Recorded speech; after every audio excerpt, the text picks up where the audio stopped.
It's never too early to get in the holiday spirit. And what better way to do that than with one of the best a cappella groups out there? Please welcome Pentatonix. What if I told you that the highest note in pop wasn't sung by Mariah, but by a kid from Baptist, Texas, who refused to sing like a man? That's the thing about Mitch Grassi. With the 1B7 whistle note, he once flipped a Friday night football world into stunned silence. But behind the glory of that note was a world of epic record betrayal, a hidden solo alter ego called Messer, and a battle to keep Pentatonix alive while fighting for a voice that refused to get lower just to fit the brand. It's time to tell you everything about Pentatonix and how Mitch Grassi nearly lost it all. Before Pentatonix was a global brand, it was 3 Texas kids with a dream and a deadline. But how did a frantic day turn into a 5-person revolution overnight? 24-hour alchemy. You know that feeling when something just clicks so perfectly it almost feels like it shouldn't be allowed to happen? That's what went down the day Pentatonix became Pentatonix. It was messy, frantic, and somehow perfect, all in the same 24 hours. And Mitch Grassi? He was right in the middle of it, carrying a 5-octave range that could crack open a room and still make it feel like a whisper. Mitch told fans, "It's time to tell you everything about Pentatonix, so let's roll back to the day that changed everything." It started in Arlington, Texas, where the Fridays were made for football and kids were expected to sing low and strong, never high and soft. But Mitch and his childhood friends Scott Hoying and Kirsten Maldonado didn't really care about fitting in. They had this idea that they could do a cover of Lady Gaga's Telephone, but they needed a sound that felt bigger than the 3 of them standing in a living room with a camera pointed at a cracked iPhone screen. Scott found out about NBC's The Sing Off and decided they were going to audition. The problem was that the rules said they needed at least 5 people, and it was already the day before the submission was due. Imagine being 19, in a town that wants you to keep your dreams small, and you suddenly need to find 2 more people to turn a goofy high school cover squad into a group that could take on national TV. The urgency was real. Kevin Olusala came into the picture because of a YouTube video where he played the cello and beatboxed at the same time, a clip that felt like it was from another planet for 3 kids who barely had gas money to get to rehearsal. Abby Kaplan, the bass, showed up because they needed someone who could hit the floor with his voice, while Mitch was floating in the clouds with his high notes. It wasn't some long, magical summer of bonding and preparation. It was a single day, a handful of calls, and a choice to just go for it. You can almost picture the scene. Scott pacing in a bedroom, Kirsten trying to organize sheet music, Mitch practicing whistle notes that made the dog next door start howling, and Kevin and Abby walking in with barely enough time to say hello before pressing record. They didn't know each other. They didn't know how it would sound. They just knew it was now or never. That last-minute chaos somehow became the glue that locked their voices together, and it turned what could have been a shaky, unpolished audition into something that felt raw and alive. Was their last-minute chemistry the real reason Epic Records signed them so fast, seeing something that felt too alive to ignore? It's worth asking, because sometimes the best things come from having no time to second-guess yourself. They needed a name, and Scott found inspiration in the pentatonic scale, which is a 5-note musical scale used around the world. It made sense for a 5-person group, but they added an X at the end to give it a bit of edge. Pentatonix with an X felt like a small rebellion, like a nod to the fact that they weren't planning to fit into the usual boxes that the music industry expected them to check. And when they hit that stage on the sing-off, it was clear that something was happening. Mitch's voice didn't get lower to fit the brand, Kevin's beatboxing brought a new kind of rhythm, Avi's bass grounded them, and Scott and Kirsten added layers that turned every song into a miniature story. The crowd felt it. The judges felt it. And for kids who had grown up in the 2000s and the 1980s, where a cappella was more of a choir rehearsal thing than a ticket to stardom, seeing Pentatonix on national TV felt like watching a glitch in the system, but in the best way. They won the sing-off, and for a moment, it felt like the hard part was over. But winning was only the start. Imagine thinking you've made it, thinking that everything is about to fall into place, only to have Epic Records, the label that was supposed to help you launch, drop you just 3 weeks later. It felt like a gut punch to a group that had just begun to believe they could break through. It left Mitch standing there with a voice that could soar across stadiums, wondering if it was all about to disappear. But before we get to that heartbreak, I want to know from you, have you ever had a last-minute win, the kind that happened because you didn't have time to overthink and it turned out to be the best thing that could have happened? Winning the sing-off was huge for them, yes. But why did Epic dump them 3 weeks later? And how did Pentatonix claw their way back without a label, using the only tools they had and a YouTube platform? You know that moment when you think you've made it and everything you fought for is finally real? That's where Pentatonix stood, fresh off the glow of the sing-off victory, cash prize in hand, families cheering back home in Texas, and a whole internet waiting to see what they would do next. It felt like the world had cracked open for them. They won, and they were supposed to get a major label debut. This was the moment Mitch Grassi could finally show the world the power of a voice that refused to drop lower just to fit in. But then, 3 weeks later, it was over. Epic Records, the label that was supposed to launch them, dropped Pentatonix before they even recorded a single album. No studio time, no radio deals, just a polite email and a phone call that cut them loose before they had even taken a breath. You can almost see it. Mitch sitting with Scott and Kirsten, refreshing their inboxes, waiting for that call sheet telling them what to record, what shows they would headline, and which stages they would finally step on as professionals. Instead, they got silence. And it felt like the dream was over before it even started.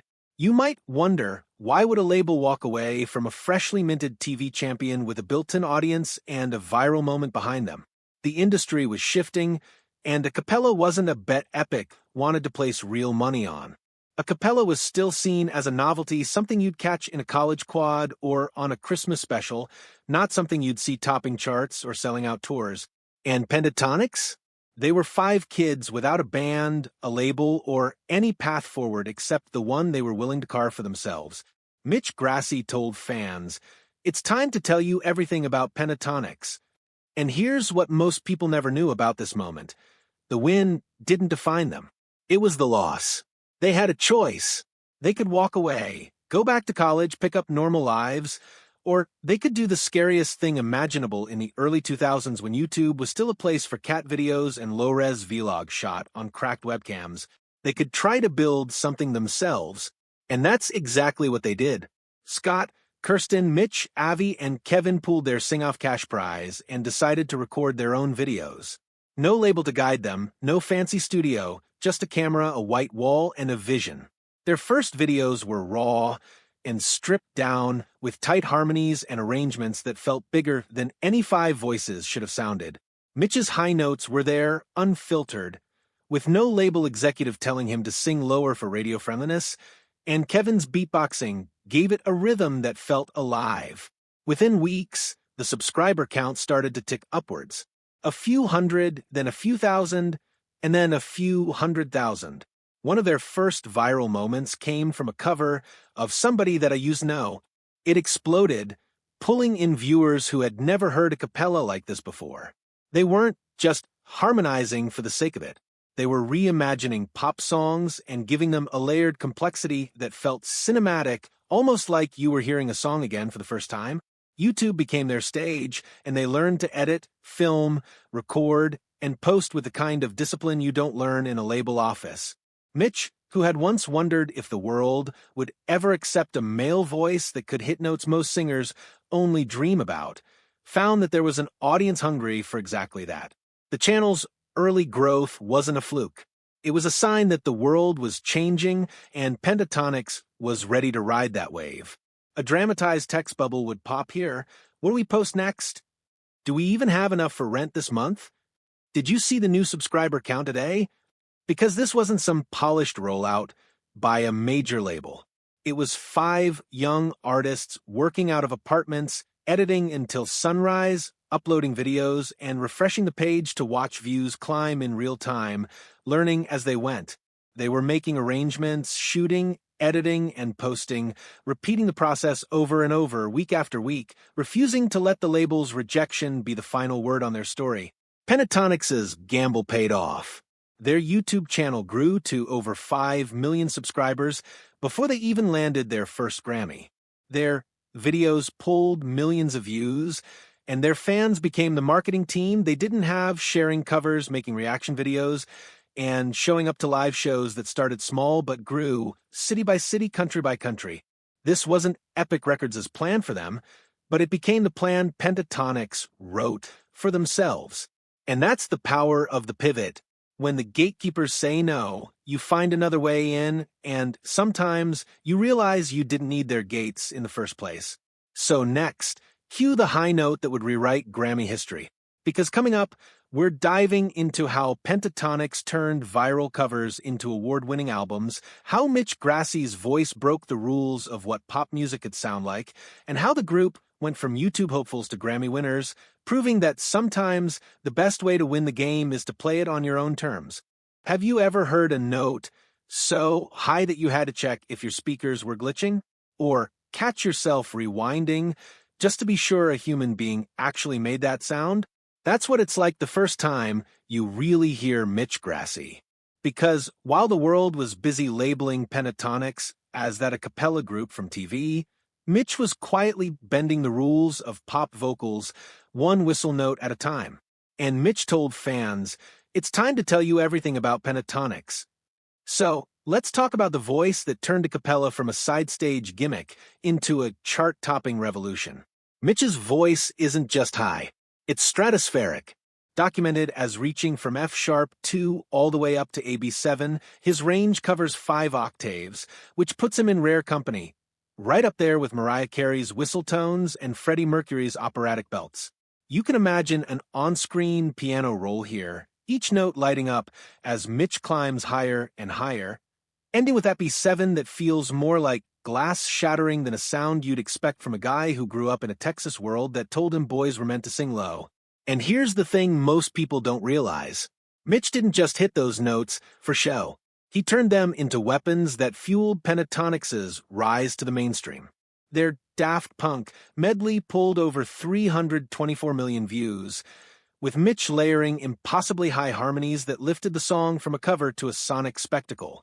That video alone helped Pentatonix win their first Grammy for Best Arrangement, Instrumental, or a Cappella in 2015. Then there was the Dance of the Sugar Plum Fairy, another Grammy-winning performance, where Mitch's whistle register blended with Kevin's beatboxing in a way that felt like watching a high-wire act, except the rope was invisible and the fall was a missed note you never heard. And if you want to see how that voice holds up against legends, you only need to check out their collaboration with Dolly Parton on Jolene. That performance, raw and live, won Pentatonix their third Grammy, showing that a cappella could hold its own on a stage dominated by polished pop productions. Mitch's high notes weren't just talent. They were a strategy, and here's the fun part. Mitch once revealed his technique to sustain those glass-shattering highs. He calls it the vowel shift SpongeBob technique. Yeah, you heard that right. He shifts his vowel placement in his mouth, almost like flipping a switch, to get a brighter, thinner tone that lets him slide up to those whistle notes without forcing or straining. It's the kind of inside detail that explains why you can try to mimic him in the shower and still end up cracking halfway through AC sharp 5, while Mitch sounds like he's just getting started. Speaking of that C sharp 5, here's a challenge for you. Try it. Record yourself hitting that note, post it, and tag this channel. Because let's see how many of you can even get close to what Mitch can do without popping a vocal cord in the process. What's wild is that these Grammy wins weren't a fluke or a one-time viral moment. They were proof that Pentatonix had cracked the code of what a cappella could be. For decades, a cappella was stuck in the realm of barbershop quartets or college groups, something you'd catch during a campus event in the 1980s. But when Mitch layered those high notes with Kevin's percussion and Avi's bass, it wasn't just another performance. It was a recalibration of what the human voice could do, how it could blend, clash, and build tension without needing a single instrument to back it up. Their videos on YouTube, filmed in hallways and living rooms and against blank walls, became their record label. Each upload was a release, and each release was a test. Would people listen to an arrangement of evolution of music that spanned centuries in a single video? Over 100 million views later, the answer was clear. And Mitch's voice was the constant thread pulling these experiments together. His countertenor wasn't a gimmick, it was the backbone of the group's sound. It allowed Pentatonix to take risks, cover songs you'd never expect to work a cappella, and pull in an audience that didn't even know they wanted to hear a group with no instruments dominate pop covers. When they stood on the Grammy stage accepting those awards, it wasn't just for Pentatonix. It was for every kid who grew up being told to sing lower, sound more normal, and fit in. Mitch Grassi's high notes became a statement, a reminder that the voice doesn't have to follow the rules, and sometimes breaking them is exactly what gets you noticed. And here's the kicker. Mitch's voice was only half the revolution, because while the high notes were winning Grammys, he was quietly flipping the entire conversation around masculinity, identity, and what it means to show up exactly as you are in an industry that loves to put you in boxes.